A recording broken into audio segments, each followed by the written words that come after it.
Too often we are called by family members or loved ones of motorcyclists who've been involved in a motorcycle collision with a car or truck. Unfortunately, the consequences of these types of collisions are usually fatal to the motorcyclist. We have to work hard to overcome jury bias that motorcyclists are speeders. In addition to that, most of these cases are left turn cases or lane change cases.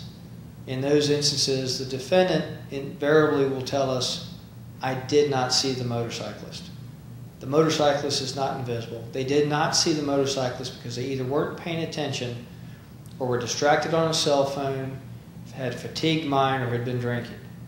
We work hard to overcome the jury bias. Part of what we do is accident reconstruction with motorcyclists.